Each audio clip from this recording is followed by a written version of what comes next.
Oh, you move the camera.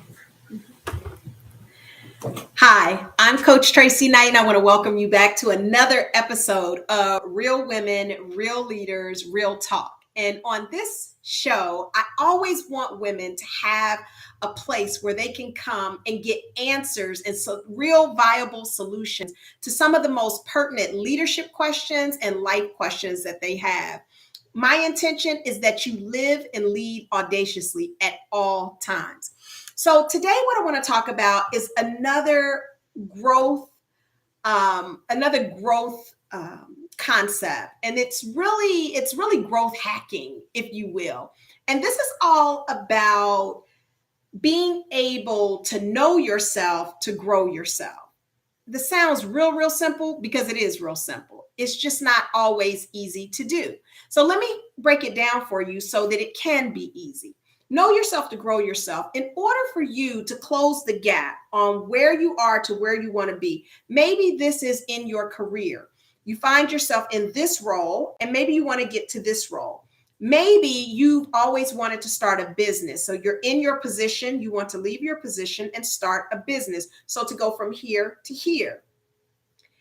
Maybe it is in a relationship, maybe it's in your health. The question is, how do you close the gap from where you are now to where it is that you want to be? I'm going to be giving you some tips. I'm going to be giving you some questions, but I'm also going to give you some indicators of things that happen when people can make an accurate assessment of themselves, and things that people who are not able to make an accurate assessment of themselves. And those are the barriers that stand in the way from closing the gap. So first of all, to grow yourself, you must know yourself. So the first thing you need to know are, what are the strengths that you currently possess? What are the weaknesses that you have? What are your passions? And what is your true intention? The more you understand yourself and get clear, like you're honest with yourself about what it is that you want, what it is that you bring to the table, where are the weaknesses or gaps that you currently have, the more you're going to be able to come up with a strategy that actually works for you. So if you don't know what you want, then you're just simply drifting along, quite honestly. And you're really on a wing and a prayer, hoping that things are really going to work out. But the reality is you're unfocused.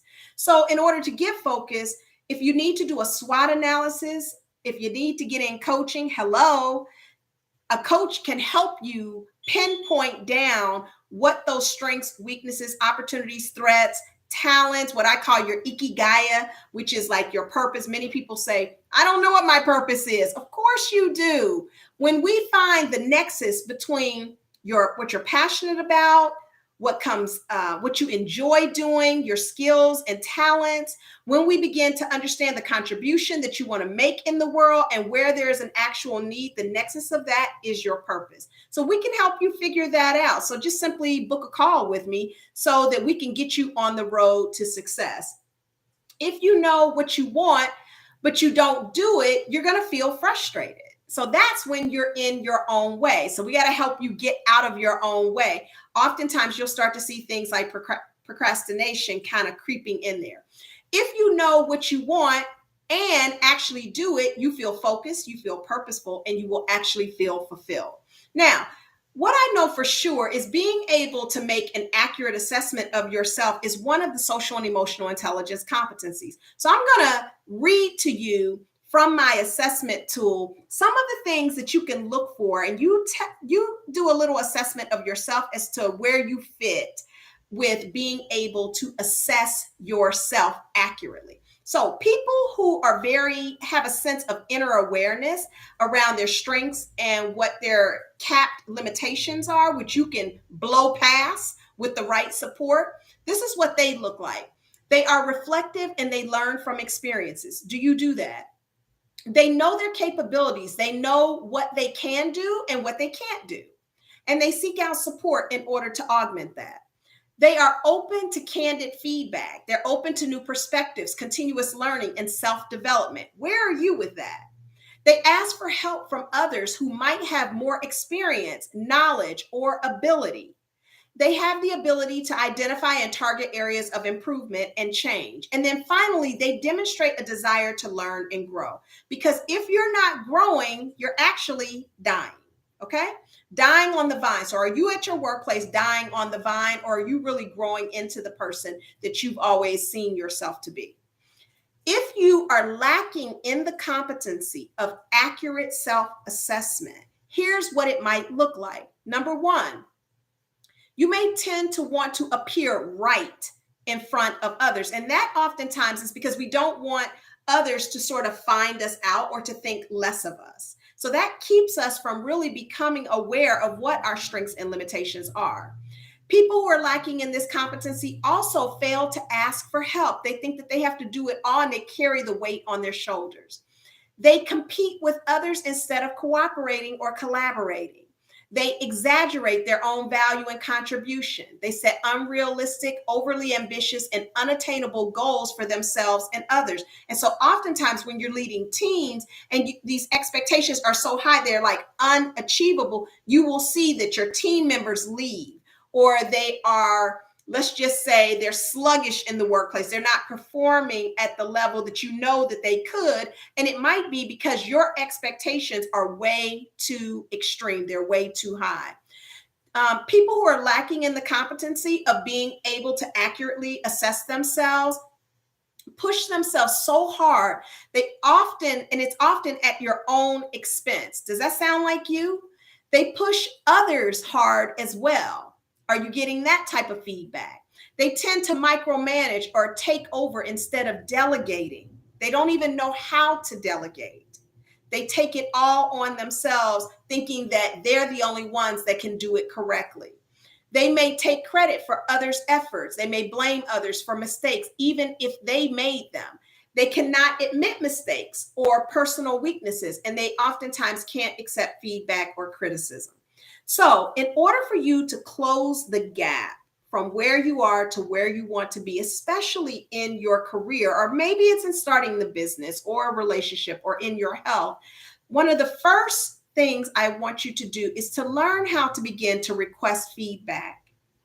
And requesting feedback from people who are willing to give you constructive feedback, not just negative feedback, but constructive feedback. Constructive feedback is able to take both positive feedback and also instructive feedback to tell you about the areas that you're falling, you're not quite working up to par with, and then how they may offer you suggestions on how to get there. Okay. So one is, I want you to request some feedback from people that you trust, that you believe want to see you succeed. Okay. And that can be both in the workplace and at home, but you want people who are going to be completely honest with you because you know that they care about you, but they're also not just going to blow smoke up your skirt. Okay.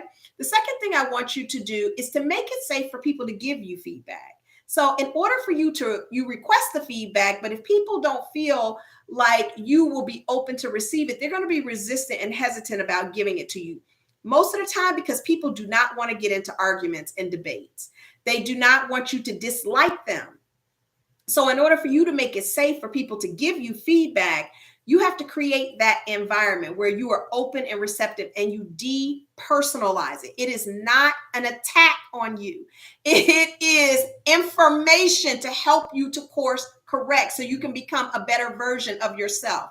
And then number 3, I want you to be open to gaining new insight and learning from new things. So go out and try some new things that you really have never tried before in your career. If that's the space that you're wanting to close the gap on, volunteer for some additional projects or a project, something that's outside of your comfort zone so that you can learn as you go. It'll be an opportunity for you to use your gifts, use your talents, but also for you to learn from other people. Now you're no longer competing, you're cooperating, you're collaborating, you're learning from others, you're closing the gap. And you can take all of that information and begin to put together a plan or a strategy on how you can actually get to the goal that you have for your career. So that's it for today's episode of Real Women, Real Leaders, Real Talk. And if you'd like to talk a little bit more on how you can come up with a specific plan, book a call with me so that we can develop a strategy that is unique to you and your circumstances. Thanks so much for joining us. And I want you to be reminded that today is the day that you take back, transform, and win at your own life. Just go and be audacious.